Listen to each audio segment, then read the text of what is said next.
Hello বন্ধুরা, তো রঙ্গিলা কুকিংয়ে আবারও চলে এসেছি আপনাদের কাছে।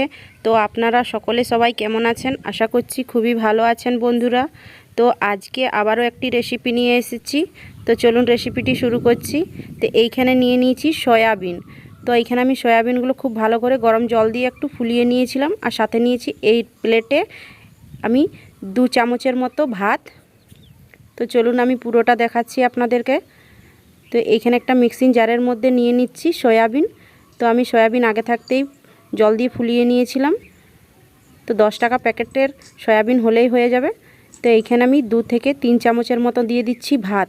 তো একদম আলাদা ধরনের এই রেসিপিটি বানাবো। আর 4টা কাঁচা লঙ্কা আর 1 ইঞ্চ আদা টুকরো, আর সাথে 5 কোয়া রসুন নিয়ে নিয়েছি। তো দিয়ে দিচ্ছি সাবু জিরে 1 চামচ, আর অল্প পরিমাণের একটু জল দিয়ে দিচ্ছি। তো এইভাবে মিক্সি লাগিয়ে এখন আমি ঢাকা দিয়ে পিষে নিচ্ছি। তো দেখুন পিষে নিয়েছি আমি একটু। তো এইভাবে করে কিন্তু পিষে নিতে হবে। তো খুব সুন্দর করে এখন পিষে নিয়েছি। তো একটা থালার মধ্যে এখন আমি বার করে নিচ্ছি। তো এইভাবে করে কিন্তু বার করে নিতে হবে একটা থালার মধ্যে। তো এখন থালার মধ্যে আমি খুব ভালো করে বার করে নিয়েছি। সব কিছু আমার খুব ভালোভাবে পেষা হয়ে গেছে। তো দেখতেই পাচ্ছেন কতটা সুন্দরভাবে কিন্তু আমার পিষা হয়ে গেছে। তো এর মধ্যে এখন আমি দিয়ে দিচ্ছি মিডিয়াম সাইজের একটা পেঁয়াজ কুচি, সাথে দিয়ে দিচ্ছি স্বাদমতো লবণ, 1/2 চামচের মতো হলুদের গুঁড়ো, আর 1 চামচের মতো চিনি। চিনিটা যদি আপনারা পছন্দ না করেন এটা স্কিপ করে দিতে পারেন। তো এইখানে খুব ভালোভাবে এখন মিক্স করে নিচ্ছি। তো এইভাবে করে কিন্তু মিক্স করে নিতে হবে। তো খুব ভালো করে এখন হাত দিয়ে কিন্তু মিক্স করে নিচ্ছি এটা। তো খুব ভালো করে মিক্স করা হয়ে গেছে আমার। তো এইখানে সাথে আমি দিয়ে দিচ্ছি বেসন। তো 1 চামচের মতো এখানে দিয়ে দিলাম বেসন। তো বেসনটা দিয়ে করে কিন্তু খুব ভালো করে এখন আবারও মিক্স করে নিচ্ছি।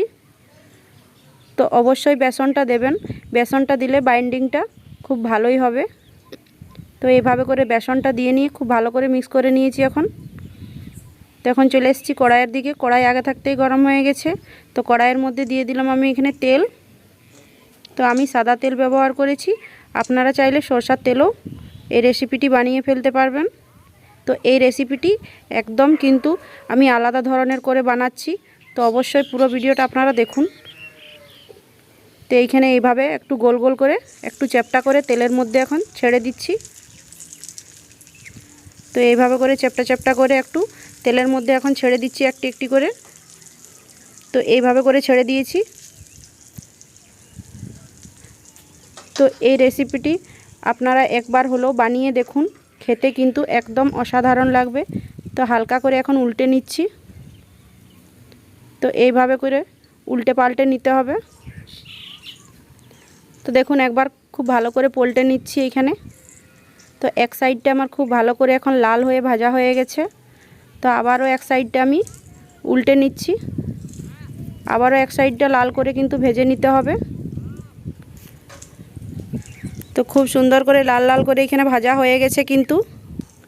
তো দেখতেই পাচ্ছেন কতটা সুন্দরভাবে ভাজা হয়ে গেছে। তো প্লেটের মধ্যে এখন তেল ঝরিয়ে তুলে নিচ্ছি। তো এইভাবে ভেজে নিতে হবে। তো বাকিগুলোকেও কিন্তু আমি তেলের মধ্যে ওইভাবেই ভেজে নিচ্ছি এখন। তো আবারও আমি তেলের মধ্যে সেম ওই প্রসেসেই তেলের মধ্যে আমি কিন্তু এখন ছেড়ে দিচ্ছি। তো এইভাবে কিন্তু বড়াগুলোকে অবশ্যই ভেজে নেবেন। কিংবা আপনারা যদি চাহেন আরও অন্য ধরনের করেও আপনারা অন্য রকম শেপ দিয়ে নিয়ে ভেজে নিতে পারেন। তো এইখানে আমার এক সাইডটা আবারও ভাজা হয়ে গেছে। তো আমি এখন উল্টে নিচ্ছি। তো এক সাইডটা আমি খুব ভালো করে এখন উল্টে নিয়েছি। তো আবারও এক সাইডটা কিন্তু আমি ভেজে নিচ্ছি। তো এইভাবে করে কিন্তু বড়াগুলো সব আমার ভাজা হয়ে গেছে দেখুন। তো খুব সুন্দর করে প্লেটের মধ্যে তুলে নিয়েছি এখন। তো আবারও কড়াইয়ের মধ্যে নিয়ে নিচ্ছি এখন তেল। তো 2 থেকে 3 চামচের মতো এখানে আমি তেল নিয়েছি। তেলের মধ্যে দিয়ে দিচ্ছি 1 চামচ সরষে, তার সাথে দিয়ে দিচ্ছি এখন কাঁচা লঙ্কা কুচি আর পেঁয়াজ কুচি। তো পেঁয়াজ কুচিটাকে খুব ভালো করে এখন ভেজে নিচ্ছি। তো পেঁয়াজ কুচিটা অবশ্যই একটু লাল লাল করে ভেজে নিতে হবে। তো নেড়ে চেড়ে কিন্তু আমি পেঁয়াজ কুচিটাকে এখন খুব ভালো করে ভেজে নিচ্ছি।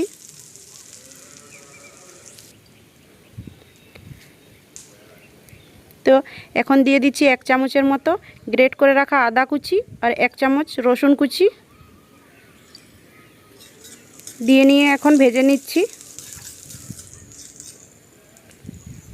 তো এইভাবে করে কিন্তু রসুন কুচি আর আদা কুচিকে আবারও আমি নেড়ে চেড়ে ভেজে নিচ্ছি। তো খুব ভালোভাবে কিন্তু আমার এইখানে ভাজা হয়েই এসছে।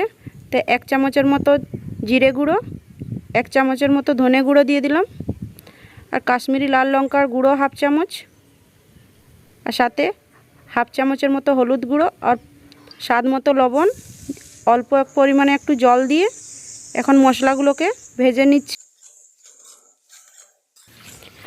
তো এইখানে মশলা খুব ভালোভাবে কিন্তু ভাজা হয়ে গেছে। তো একদম মশলাটা তেলের মধ্যে থেকে ছেড়ে যাচ্ছে। তো খুব ভালো করে এখন কষিয়ে নিয়েছি। তো দেখতেই পাচ্ছেন বন্ধুরা মশলাটা কতটা ভালোভাবে কিন্তু ভাজা হয়ে গেছে। তো একটা মিডিয়াম সাইজের টমেটোর কুচি এর মধ্যে এখন দিয়ে দিলাম। তো টমেটোর কুচিটা দিয়ে নিয়েও কিন্তু আবারও আমি মশলাটাকে ভেজে নিচ্ছি। তো এইভাবে করে অবশ্যই ভেজে নেবেন। তো টমেটোটা একটু শক্ত আছে, তো একটু সময় নিয়ে আমি ভেজে নেব। তো এইভাবে করে কিন্তু আমি 1 মিনিটের মতো ভেজে নিচ্ছি। তো এইভাবে করে আমি দেখুন 1 মিনিট ভেজে নিয়েছি। তো টমেটোটা হালকা গলে গেছে। তো আবারও কিন্তু আমি খুন্তি দিয়ে নিয়ে এইভাবে করে একটু কেটে কেটে দিচ্ছি। তো খুব ভালোভাবে আরও গলে যাবে। তো এইভাবে করে দেখুন কেটে নিয়েছি। তো খুব ভালোভাবে আমার ভাজা হয়ে গেছে এখন।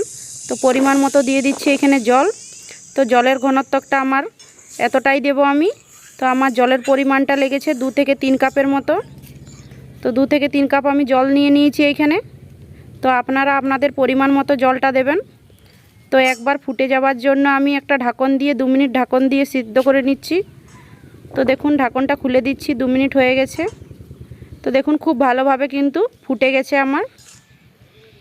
তো এইভাবে করে ফুটিয়ে নিয়েছি। তো এখন ভেজে রাখা বড়াগুলো এর মধ্যে দিয়ে দিচ্ছি। তো বড়াগুলো দেওয়া হয়ে গেছে। তো দিয়ে নিয়ে কিন্তু আবারও খুব ভালোভাবে মিক্স করে নিচ্ছি। তো আর ঢাকা দেবার কোনো প্রয়োজন নেই। তো আমি আর ঢাকা দেব না, এইভাবে করেই কিন্তু আমি 2 মিনিট ফুটিয়ে নেব। তাহলেই কিন্তু আমার এই রেসিপিটি রেডি হয়ে যাবে। তো দেখুন কতটা সুন্দরভাবে ফুটছে। তো এইভাবে করেই কিন্তু 2 মিনিট ফুটিয়ে নিচ্ছি। তো তার জন্য আমি ঢাকা দিইনি। তো দেখুন রেসিপিটি হয়ে গেছে কিন্তু। তো রেসিপিটি রেডি হয়ে গেছে। এখন গ্যাসের ফ্লেমটা বন্ধ করে পরে আবারও একটু নেড়ে চেড়ে নিচ্ছি। আর আপনাদের সামনে আমি সার্ভ করে নিয়ে দেখাচ্ছি। তো এখন প্লেটের মধ্যে এখন সার্ভ করে নিচ্ছি। তো বন্ধুরা এই রেসিপিটি আমি একদম আলাদা ধরনের সয়াবিনের রেসিপি আপনাদের সামনে বানিয়ে শেয়ার করলাম। তো কতটা ভালো লেগেছে অবশ্যই কমেন্ট করে জানাবেন। ছোট্ট একটা কমেন্ট বক্সে কমেন্ট করে জানাতে ভুলবেন না কিন্তু বন্ধুরা। তো কতটা ভালো লেগেছে আপনাদেরকে অবশ্যই জানাবেন। তো এই রকম রেসিপি যদি আপনারা বাড়িতে বানিয়ে ফেলবেন সয়াবিনের, তো 1 থালা ভাত অবশ্যই খেয়ে নিতে পারবেন। আর বাড়ির লোকেরা খুবই তারিফ করবে এই রকম একটি রেসিপির জন্য। তো এইভাবে আমি বানিয়ে নিয়েছি, কতটা সুন্দর হয়েছে বন্ধুরা। তো অবশ্যই একটি লাইক করবেন। তো এইভাবে বানিয়ে নিয়েছি। তো বন্ধুরা যদি আপনাদেরকে ভালো লেগে থাকে অবশ্যই একটি লাইক দিয়ে নিয়ে আমার পাশে থাকবেন।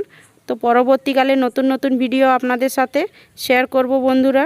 তো ততক্ষণ আপনারা ভালো থাকুন, সুস্থ থাকুন, আর সাথে সবাইকে সুস্থ রাখুন। তো পরবর্তীকালে নতুন একটি ভিডিও নিয়ে আসবো। টাটা।